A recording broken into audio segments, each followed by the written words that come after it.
Hello? Are you cooperating? This video is cooperating. So in this video, we are going to get a little more personal as we are talking about mental health today. This video is going to be part of a project called Mental Illness and Me. My friend Katie Scarlett from Katie Scarlett Speaks, who I met at VidCon officially, she is the one who came up with this project in honor of her birthday.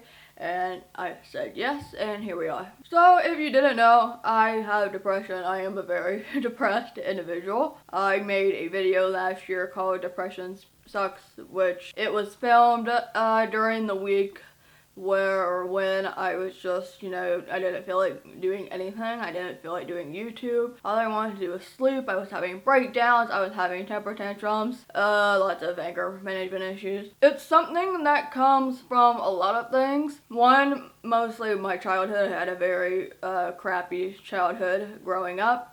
It still is a thing today. I mean, I'm not a child, but it stays with you for a while is what I'm getting at. Isolation was a part of it, being so isolated from things, which was also kind of a result from the whole everything that happened during childhood years. Part of it is also a little bit of an identity crisis as someone who grew up mainstreamed, a mainstream deaf kid, and then kind of transitioning into the capital D deaf community and culture, which is going to be a whole other video coming after this. So it's a lot of things that kind of, goes into one, and every time I have some sort of an episode, whether it's like a day or a week or whatever, it's usually like kind of a mixture of those things. Sometimes it's one thing, most of the time it's because of past childhood crap. But it's something that I've been,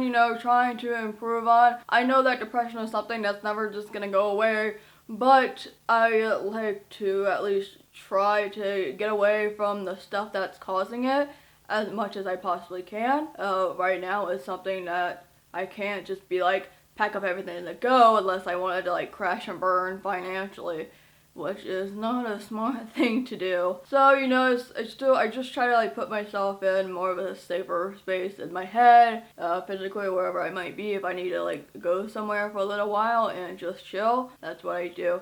Taking my mind off things, my work with YouTube. It's funny because in my August favorites video, somebody said, ever since you've been back in North Carolina, you seem a little more carefree and chipper and, whatnot. In all honesty, probably during the same week, I was having one of my big depression episodes. I was having nothing. I was having none of it.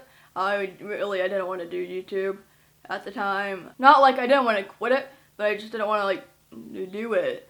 Then at least every once in a while, I just have that time where I want to do nothing but like lay in bed, and if I can actually get out of the bed and then get on the couch, I just want to like sit and watch Netflix, which is something that I cannot do because I have multiple jobs. I work for DTV News, I do YouTube, I now do public speaking, so I gotta promote myself for that. Working for iMedia, I gotta do some work in order to get out of, where I want to get out of, right? I've struggled with suicidal thoughts.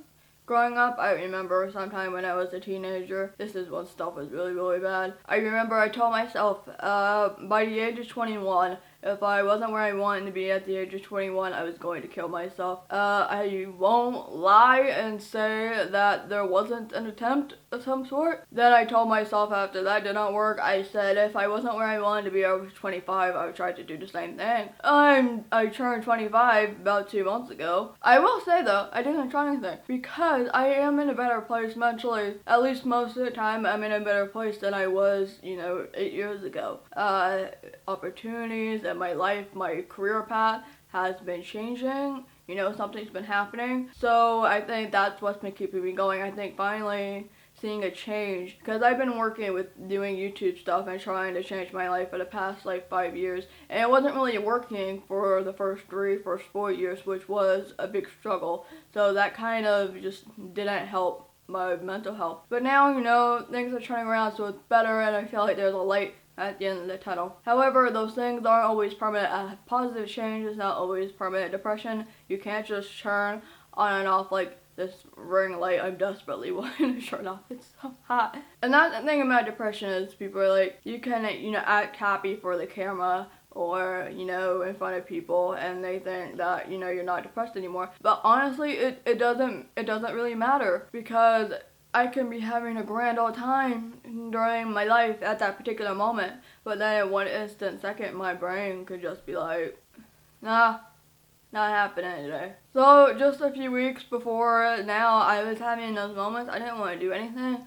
I didn't want to do news station work. I didn't want to do YouTube, which I really have to, you know, do that for this month, for Deaf Awareness Month, because it's very important to me and everybody, and Buffer Festival. Fun fact, there is a study out there that says, I'm trying to make this related to Deaf Awareness Month in a way. There is a study that says that deaf people are at higher risk for having depression. The only way my deafness would fit into this whole depression thing is just the identity crisis, you know, trying to find a way to make both worlds work, like the mainstream one that I grew up in, and then the deaf community one, which is a brand new thing. And it's hard because not everybody is very acceptable of me trying to go onto this part of the world, but of course there are people who are. But when you have depression, you hear that one negative comment and then your brain just shuts down, and it can be very stressful and very sad. That's what I'm talking about with a little bit of an identity crisis, because sometimes I feel like I almost want to give up. And like, God, even 2 weeks ago something happened with the whole Daniel Harris thing, and I was breaking down. I was just crying. And you may call it over dramatic, whatever, but I guess in some ways depression is over dramatic, especially with something like this. I guess it's one of those things where it's like, if you have never been involved in this sort of thing, like if you're a hearing person, you wouldn't really get it. But if you're a hard of hearing person, or, you know, a mainstream deaf person who is now trying to find yourself in between these two worlds, or in this other world that you're finally discovering, it's like people pulling your body and then you're gonna get split in two. I can't say currently I'm not doing so bad. Some stuff has happened in the past couple of days that would really make my brain just hurt, but it's not bad. It's not bad. I think it's just because I'm going to Toronto soon for Buffer Festival, and I'm gonna be there for a month.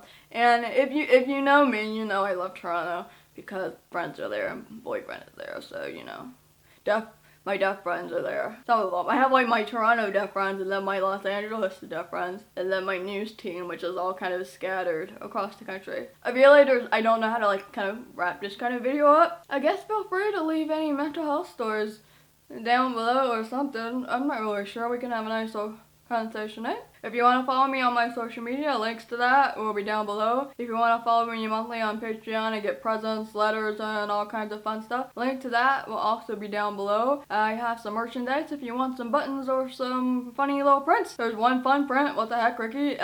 Link to that down below. I upload every Monday and Thursday unless otherwise stated, and I am a bobblehead, and I will see you later. Bye!